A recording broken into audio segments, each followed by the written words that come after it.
오늘 우리에게 주신 하나님의 말씀은 신약성경 마가복음 6장 37절에서 44절입니다. 마가복음 6장 37절에서 44절 말씀, 제가 한 절, 여러분이 한 절, 마지막 절은 같이 읽겠습니다. 예수께서 그들에게 말씀하셨다. 너희가 그들에게 먹을 것을 주어라. 제자들이 그에게 말하였다. 그러면 우리가 가서 빵 200데나리오너치를 사다가 그들에게 먹이라는 말씀입니까? 예수께서 그들에게 말씀하셨다. 너희에게 빵이 있는 가서 알아보아라. 그들이 알아보고 말하였다.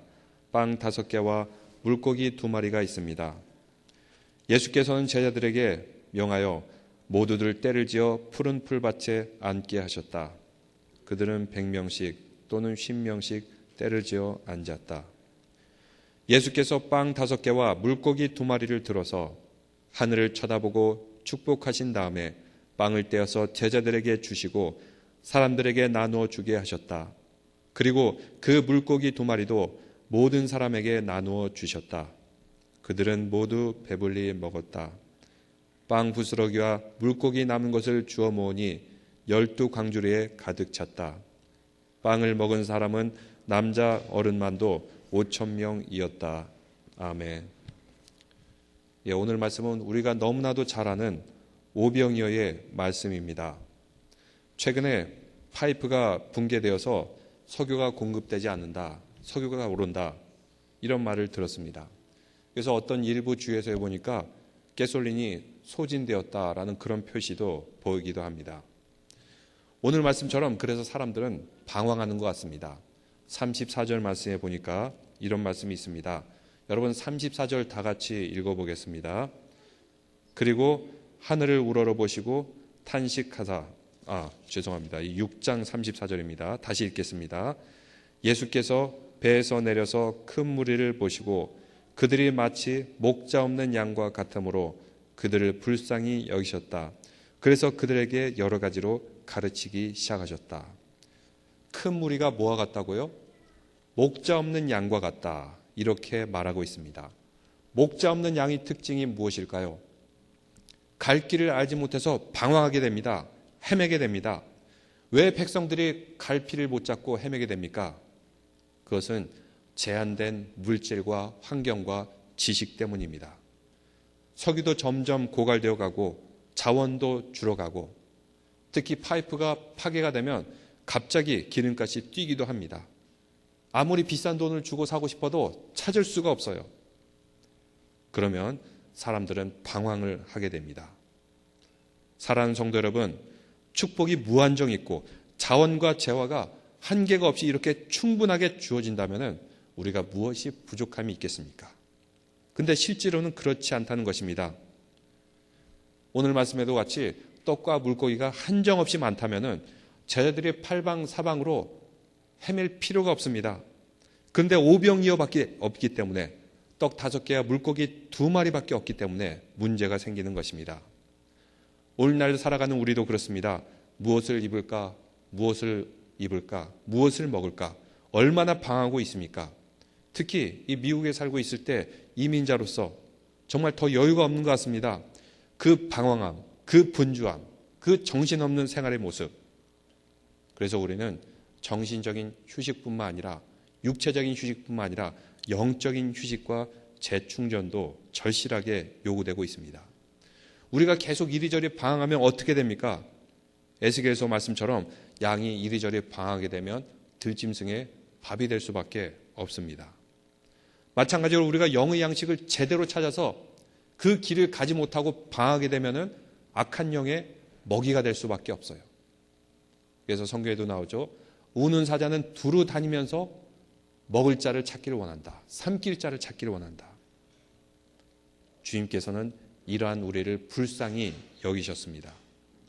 목자 없이 방황하는 양떼, 우리의 모습이 아닙니까? 바라기는 오늘 말씀을 통해서 특히 나중에 또 야훼 예배를 드리면서 우리의 육적인 필요, 영적인 필요가 다 채워지시기를 바랍니다. 육적인 필요를 위해서는 쉴 필요가 있습니다. 근데 영적인 필요를 위해서는 무엇을 해야 됩니까? 오늘 말씀에 보면 예수님께서는 이들이 다른 어떤 필요보다 영적인 필요가 있음을 보여주고 있습니다. 그래서 34절에 보니까 예수께서 배에서 내리셔서 큰 무리를 보셨다. 이들이 어떻게 했냐면 예수님이 배를 타고 중간에 가로질러 가는 동안 같이 배를 탈 수 없으니까 육지를 통해 저기 돌아서 예수님이 착륙할 그 지점을 계속해서 쫓아왔던 것입니다.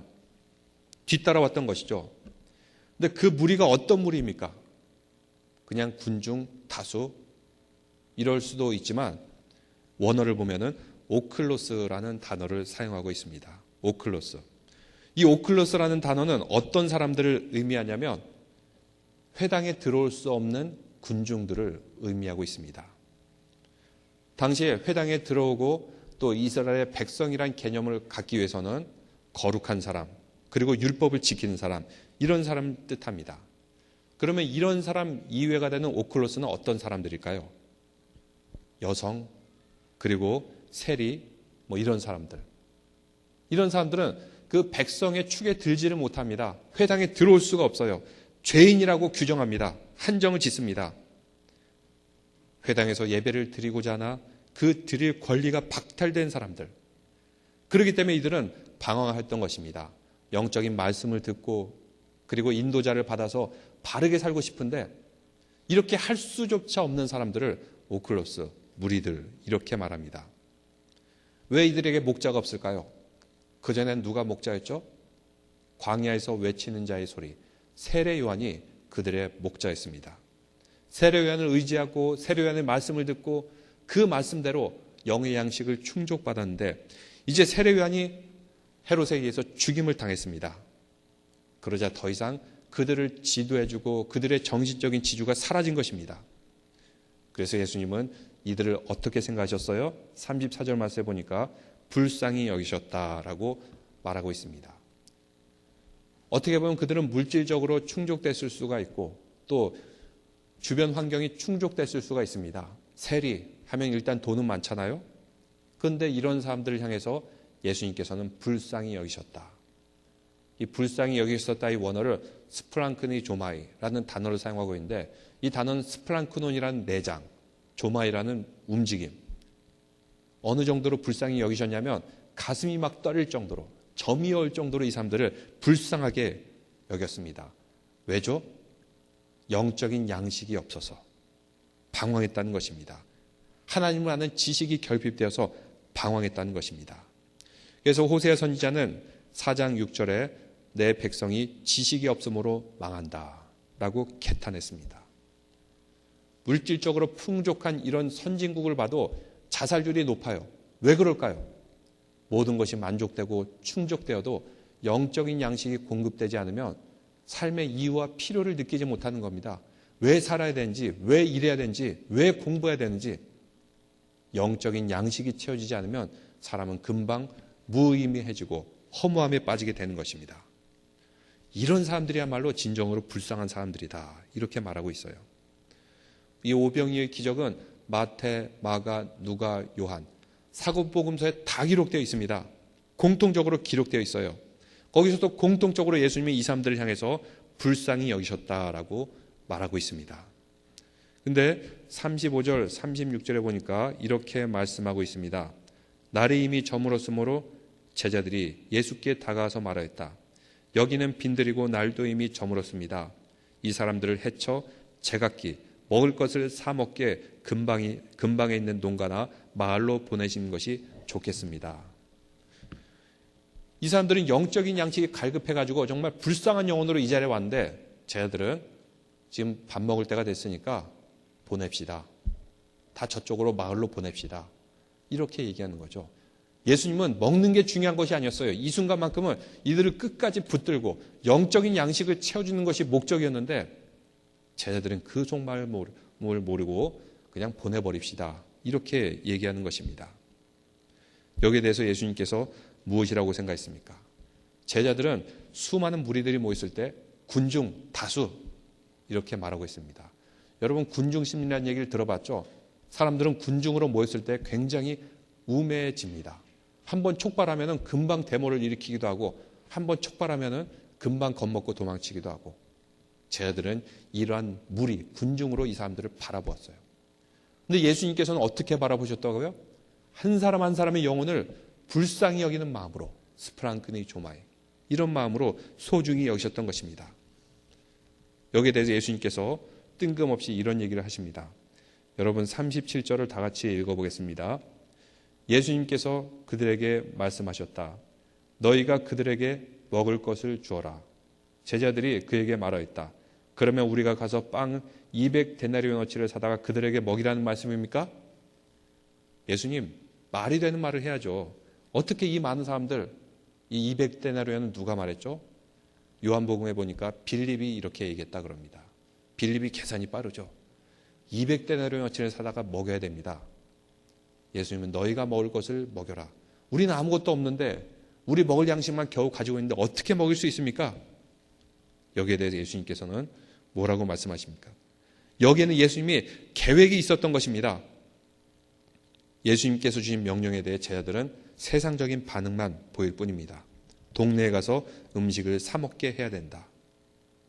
계산이 빠른 빌립은 200데나리온이 필요합니다. 이렇게 얘기하고 있어요. 여기서 예수님께서 제자들에게 알려주고자 하는 것이 있었는데 그것은 헌신입니다.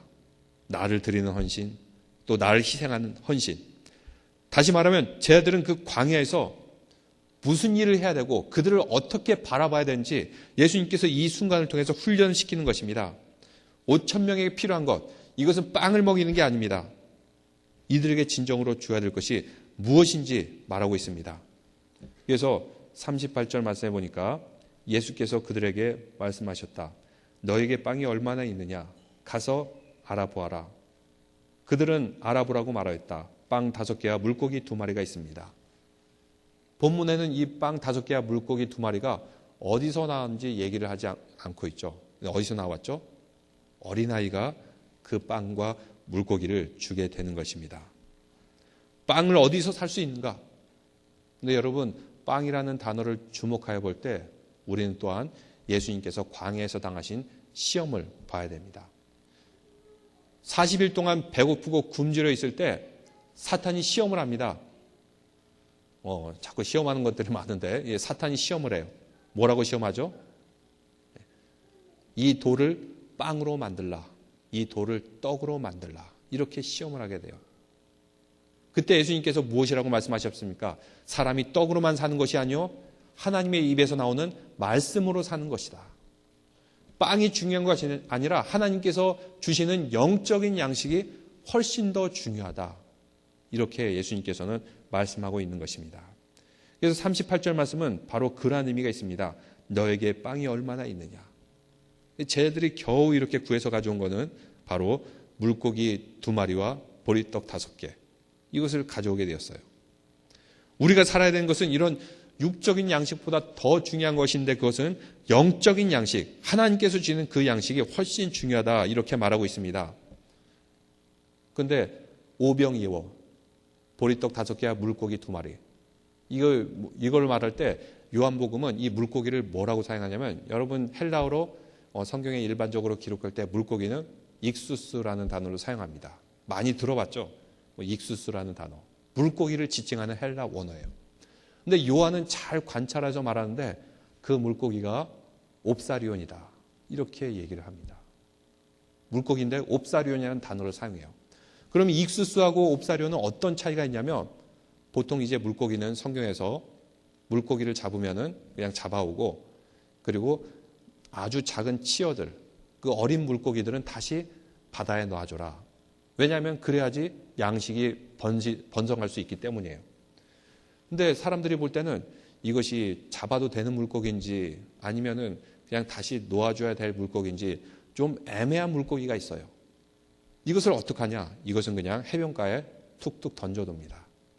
마치 이삭을 남겨두고 나그네가 와서 먹어갈 수 있게끔 배려를 하는 거죠. 어중간한 크기의 약간 작은 물고기. 이것을 옵사리온이라 그래요.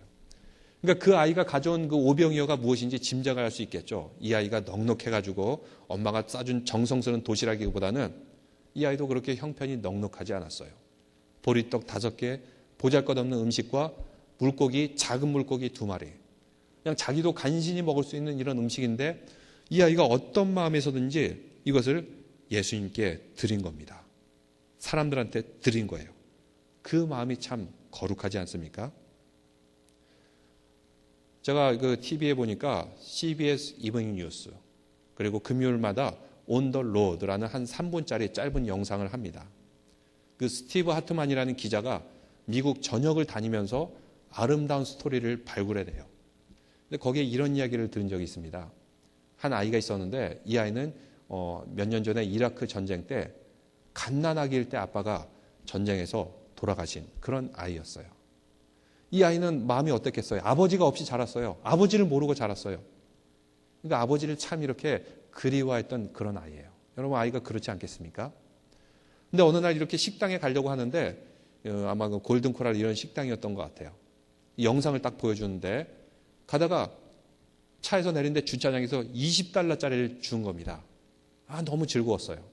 20달러를 가지고 이 아이는 게임이나 사야지 이렇게 생각하고 있었어요. 근데 보니까 어떤 군인이 군복을 입고 아기를 이렇게 바구니에 들고 이렇게 쓱 들어오는 게 보이는 것입니다.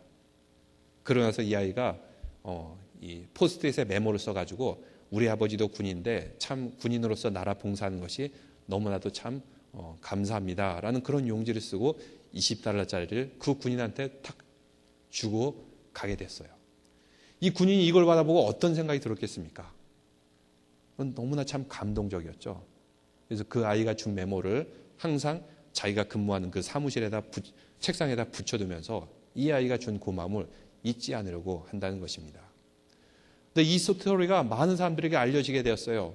그래서 많은 사람들이 이 아이를 참 기특하다 생각하면서 군인들에 대해서 특별히 이제 상위 군인들을 위한 그런 기금이 엄청나게 마련돼서 모아서 도와주는 기금이 됐다라는 것을 제가 뉴스에서 본 적이 있습니다.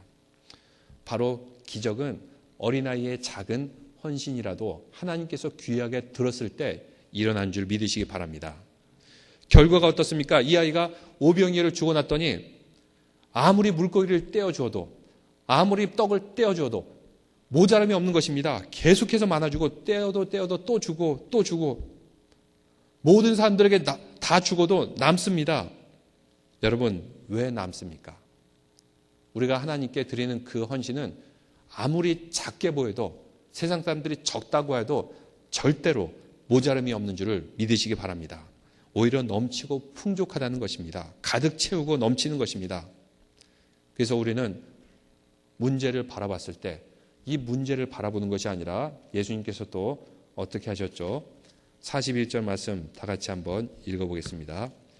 예수께서 빵 5개와 물고기 2마리를 들어서 하늘을 쳐다보고 축복하신 다음에 빵을 떼어서 제자들에게 주시고 사람들에게 나누어 주게 하셨다.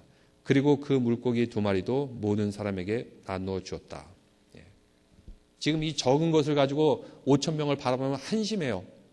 근데 예수님은 이 물고기 한심해 보이는 이 적은 양을 바라보는 것이 아니라 무엇을 바라보셨죠? 어디를 바라보셨어요? 하늘을 바라보셨어요. 그리고 축복을 하셨어요.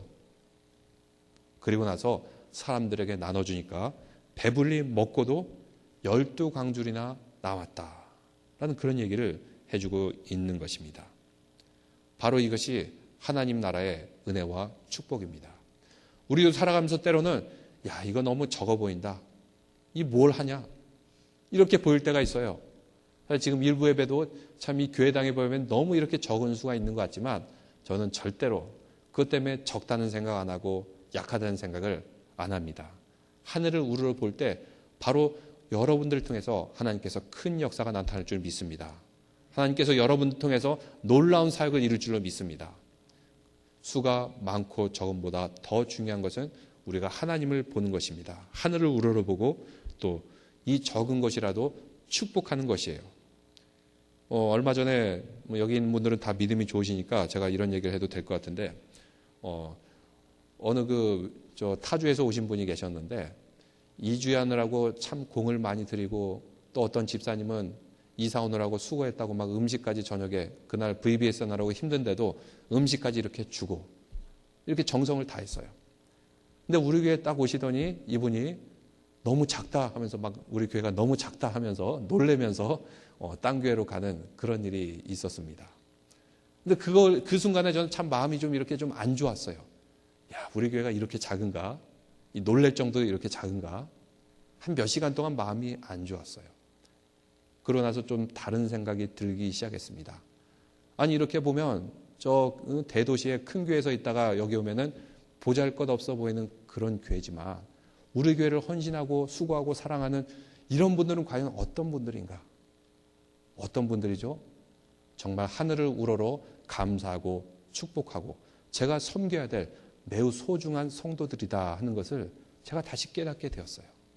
그 사건을 통해서 저는 성도 한 사람 한 사람이 얼마나 소중한가, 위하여 더 기도하고 섬기고 이들을 축복해야겠구나 하는 생각이 들었던 것입니다.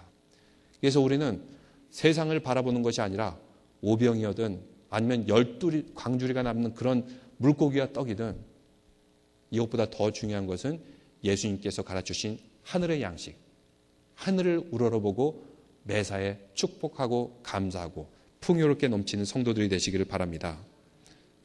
여러분이 찾는 그 오병이어는 무엇입니까? 여러분의 손에 들려진 오병이어가 무엇입니까? 이것이 나의 손에 있을 때는 작아 보일지라도 하나님의 손에 들려져서 넘치고도 남고 가득 채우는 주님의 축복이 되시기를 주님의 이름으로 축원합니다. 기도드리겠습니다. 하나님 아버지 감사합니다. 오늘 이렇게 비가 오는 날씨였지만 또 비를 걷게 하여 주시고 또 우리가 야외에 나갈 때 구름 기둥으로 가려주실 줄 믿사옵나이다. 주님께서 항상 우리에게 밝은 길을 보여주시고 또 항상 한 주간 동안의 힘듦과 지침과 피곤한 가운데 영적인 양식과 육적인 양식을 오늘 채울 수 있도록 은혜 내려 주시옵소서. 우리의 발걸음을 인도하여 주옵시며 우리의 삶 가운데 어떤 오병이어가 주어질지라도 우리가 피곤하고 지치고 어려워하는 것이 아니라 이것을 통해서 하늘을 우러러보고 주님께 감사하고 축복함을 통해서 넘치고도 남는 12광주리가 넘는 주님의 풍성한 양식을 얻을 수 있도록 인도하여 주시옵소서. 그리고 우리가 이 세상에 영의 양식을 체험받아서 방황하지 않고 혼돈스러워하지 않고 염려 걱정하지 않고 분명한 우리의 길을 알고 우리의 미래를 바라보며 한 걸음 한 걸음 걸어나갈 줄 믿사오며 예수님 이름으로 기도드리옵나이다. 아멘.